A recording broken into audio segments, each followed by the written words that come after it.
Praise the lord. యేసుక్రీస్తు నామములో శుభములు. బ్రదర్ ఏసన్ గారి జీవిత చరిత్రలో కొన్ని విషయాలు మనం తెలుసుకుంటూ వస్తూ ఉన్నాం. ఈరోజు మనం జీవితపు మలుపు రాయి 14వ మైలు రాయి. హెబ్రీ పత్రిక 11:8 ప్రకారం అబ్రహాము పిలువబడినప్పుడు విశ్వాసం బట్టి ఆ పిలుపునకు లోబడి తాను స్వాస్థ్యము పొందనైనటువంటి ప్రదేశమునకు బయలు వెళ్ళాను, మరియు ఎక్కడికి వెళ్ళవలనో అది ఎరుగక బయలు వెళ్ళాను. అలాగే ఏసన్ గారి జీవితంలో ప్రయాణం. మరి ఆ రోజు 7వ నెల 7వ తారీఖు 77 సంవత్సరం. అన్ని ఏళ్లే చూసారా. బ్రదర్ ఏసన్ గారు మరి గుంటూరు నుంచి అమరావతికి వెళ్ళేటువంటి మార్గంలో ఉన్నటువంటి 14వ మైలుకు వెళ్ళి అక్కడ సమీపంలో ఉన్నటువంటి లేమల్లె ప్రాంతంలో చిన్న పూర్పాక వేసుకొని యేసుక్రీస్తు ప్రభువారి యొక్క సేవా పరిచర్యను ప్రారంభించారు. 14వ మైలు చుట్టూ ఈ 14వ మైలు అనేది ఒక ప్రాంతము, ఆ ఊరు అనమాట. ఆ యొక్క 14వ మైలు చుట్టుపక్కల దాదాపు 20 గ్రామాలు ఉన్నాయి కాబట్టి ఆయా గ్రామాల ప్రజలు 14వ మైలు వద్ద బస్సు దిగి కాలినడకన వారి వారి గ్రామాలకు వెళ్తూ ఉండేటువంటి వారు. గ్రామ ప్రజలందరికీ కూడా సువార్త ప్రకటించాలి అనేటువంటి ఆశయం మరి ఏసన్ గారిలో ఉంది కాబట్టి ఆ ప్రాంతం నివాస స్థలంగా ఎంచుకొని ఒక పూరి గుడిసె అక్కడ వేసుకొని జీవనం సాగించారు.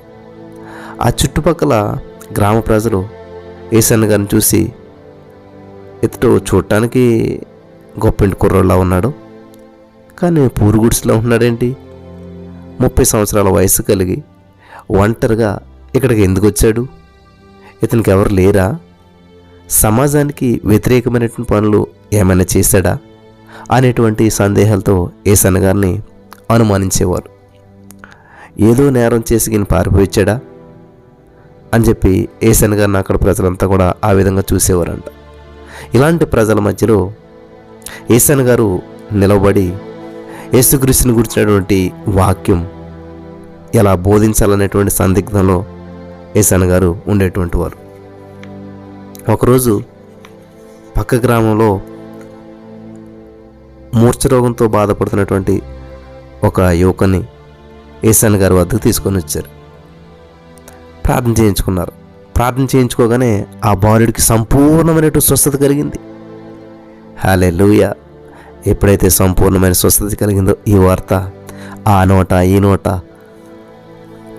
గ్రామాలకు పాకిందంట.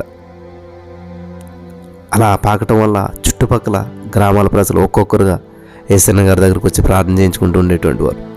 బ్రదర్ ఏసన్ గారి యొక్క వాక్యం శ్రద్ధగా వినేటువంటి వారు. ఈ విధంగా తన పట్ల వివిధ సందేహాలు కలిగి ఉన్నటువంటి ప్రజల మధ్యలో దేవుని యొక్క వాక్యాన్ని ప్రకటించడానికి ఏసన్ గారికి అవకాశం లభించింది. ఏసన్ గారు వివాహం చేసుకోకుండా బ్రహ్మచారిగా యేసుక్రీస్తు ప్రభువారి కొరకు, ఆయన సేవ కొరకు తన జీవితాన్ని సమర్పించుకున్నారు. కాబట్టి ఇంకా వంట గింట అన్నీ కూడా తానే చేసుకోవాల్సి వచ్చేది. ఏసన్ గారికి సరైన బట్టలు ఉండేటువంటివి కావు, కొనుక్కోవడానికి డబ్బులు కూడా ఉండేటువంటివి కావు. సేవకుల వద్ద పరిచర్య చేసినప్పుడు వారిచ్చినటువంటి మరి ఆ కానుకల్లో మిగిలినటువంటి డబ్బులతో గుంటూరులో ఉన్నటువంటి జిన్నా టవర్స్ వద్ద పాత బట్టలు, అలాగే అవసరమైనటువంటి వంట పాత్రలు కొన్నారంట. 14వ మైలు సమీపమందు ఉన్నటువంటి ఆ కొండకు వెళ్ళి కట్టెపుల్లలు ఏరుకొచ్చి స్వయంగా ఆయనే వంట చేసుకుంటూ ఆ గుడిసెలోనే నివాసం ఉండేటువంటి వారంట ఏసన్ గారు.